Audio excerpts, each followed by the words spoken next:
Les amis, bien le bonjour, une petite vidéo en urgence pour un nouveau projet de loi de Donald Trump, One Big Beautiful Bill, qui entraînerait une hausse massive de taxes pour les sociétés canadiennes. Alors on va regarder de quoi il s'agit et j'ai l'impression que ça va être du lourd. S'il est adopté par le Sénat, il remplacera un traité qui date de 1942. Le cœur de la controverse réside dans l'article 899 qui semble être un article en rétorsion contre la taxe canadienne des services numériques introduite en 2024. Donc là, il nous parle des dividendes que perçoivent les entreprises canadiennes qui perçoivent des dividendes de filiales américaines. Présentement, il y a une retenue de 5% d'impôt qui est inférieure au taux légal de 30%, mais suite à ce traité, ils vont augmenter ce taux de 5% pour atteindre jusqu'à 50%. Cette hausse resterait en place tant que la taxe canadienne numérique existerait. Alors, ce qui nous intéresse plus particulièrement, donc ça déjà, c'est un premier problème. Est-ce qu'il y a des moyens d'échapper à ça? Probablement en ayant des filiales américaines, des entreprises canadiennes, mais qui ne font pas de transfert d'argent. Ou bon, à mon avis, ça c'est peut-être évitable. Il y a peut-être des petits, je ne suis pas fiscaliste, mais je peux imaginer qu'il pourrait y avoir des moyens de contourner un petit peu ça. Par contre, ce qui m'embête grandement, c'est sur les petits épargnants.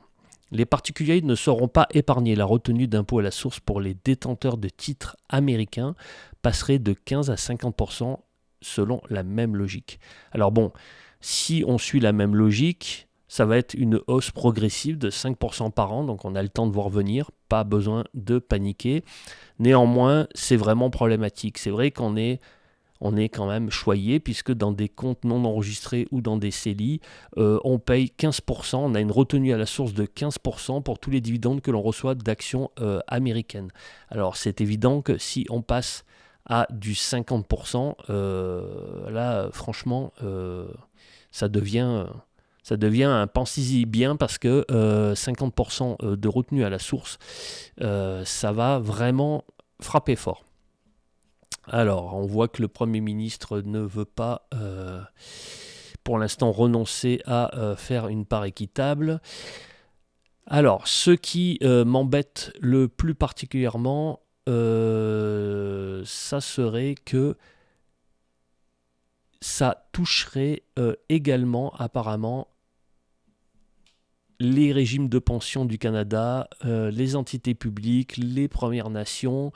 Donc ça pourrait toucher aussi les REER. Et donc ça, c'est un véritable problème parce que donc dans les REER, tout ce qui est fonds de pension, nous ne sommes pas taxés, donc on reçoit les pleins dividendes. Ça, c'est un accord qui est quand même très avantageux. Ça permet d'acheter des actions canadiennes ou des actions américaines de manière indiscriminée dans des comptes sur lesquels on touche le plein dividende. Si effectivement on a une retenue à la source très importante, ça va devenir beaucoup moins intéressant de sélectionner des actions américaines qui ont des bons dividendes. Donc ça va forcer peu à peu, alors évidemment là ils disent que c'est progressif, donc le taux augmenterait de manière progressive et la loi n'est pas encore passée, donc on peut croiser les doigts qu'elle ne passe pas, mais disons que ça pourrait à terme bousculer pas mal de portefeuilles, dont le mien d'ailleurs, c'est-à-dire où on devrait favoriser vraiment des actions de croissance plutôt que des actions à dividendes. Parce que le dividende, évidemment, s'il est coupé de moitié, c'est beaucoup moins intéressant. Voilà, c'était juste une petite vidéo rapide pour cette loi-là. C'est à suivre et évidemment, on n'est pas à l'abri d'une bonne surprise, d'une mauvaise surprise avec notre ami Donald. Il peut changer d'idée demain matin où le Canada peut céder et enlever la taxe sur les services numériques.